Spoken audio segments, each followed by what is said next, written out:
Let's dig into this with Dr. Lisa Van Susteren, Clinical Associate Professor of Psychiatry and Behavioral Health at George Washington University and co-founder of Climate Psychiatry Alliance, and MSNBC medical contributor Dr. Vin Gupta, Affiliate Assistant Professor at the Institute for Health Metrics and Evaluation. It's great to have both of you here. Such an interesting discussion to be had. Dr. Van Susteren, you worked on this specific study, and there are some stark numbers in there. 60% of 16 to 25-year-olds feel anxious, powerless, or angry about the climate. Tell us more about your findings.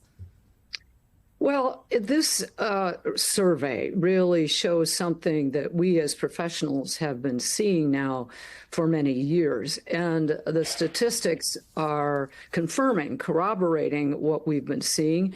And they're very important because they do bring some shock value that breaks through all the noise of the other things that are going on. But what really hurts beyond these numbers, which won't necessarily stay in our minds, but it's the stories that these statistics tell on an individual basis in our kids. They're suffering. 60% of kids feel that they are doomed. More than half are not thinking that they are going to be able to make choices about their lives, where they live, whether they'll have kids, etc. It's just so highly unjust, and we had to do something about it.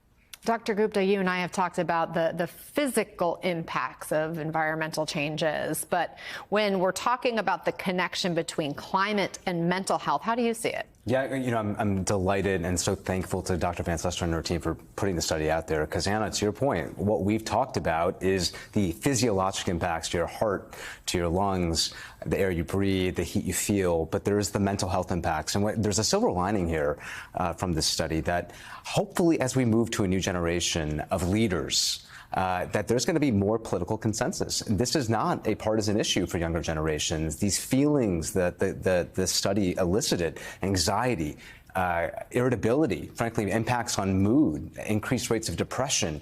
These are things that we're seeing whether or not you're an identified Democrat or a Republican. And that's critical, Anna, because we're seeing, in the state of Washington, as an example, your home state, there is an effort to roll back the Climate Commitment Act. This is the Initiative 2117. And this focus here is on climate and health, the impacts of climate on human health. That's the most persuasive argument we're finding when we're trying to convince voters, hey, this is something you have to think about, not just when it comes to us talking about climate change in the abstract, but in how it impacts your actual body.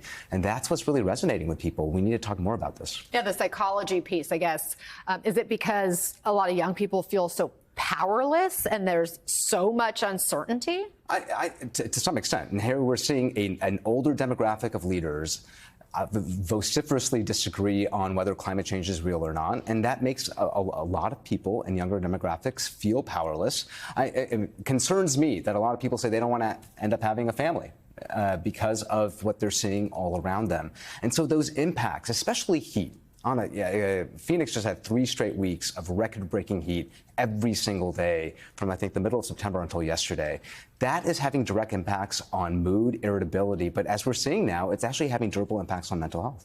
You mentioned that there are still those climate deniers, including 23% of our current congressional representatives, according to the Center for American Progress. Dr. Van Susteren, this study shows climate anxiety in young people across party lines. And that's actually in line with a group of young conservative climate activists who are pushing for bipartisan climate action. Take a listen to their founder here. I think that there's this frustration in America, this underlying frustration from most Americans about this issue being partisan. Even if they feel like the left's ideas suck or that the right has abandoned it and they're all, climate deniers, I think most people, no matter how frustrated they are with either side on this issue, can agree that this issue has become hijacked by partisanship. Do you think young people like that have a real shot of changing the game and making this nonpartisan? I think that depends a lot on how we message this, because yes, we can talk about the statistics, but again, it's what lies behind this, which is that we want to evoke a sustained feeling we don't have to talk about partisanship. This is science, certainly statistics, but it's also about having compassion, empathy, and the desire to take care of our children who have said, you're not listening. So for us, the message that we're trying to drive home is many of us have children, your children, my children, all children, our children, want us to listen to what's happening so that it can drive the empathy that is going to be necessary to establish the sustained change.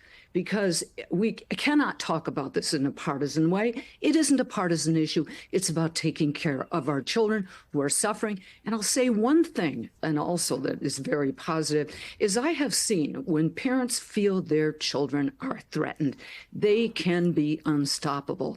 And our message to parents today, listen to your kids, validate what they're saying, and take action.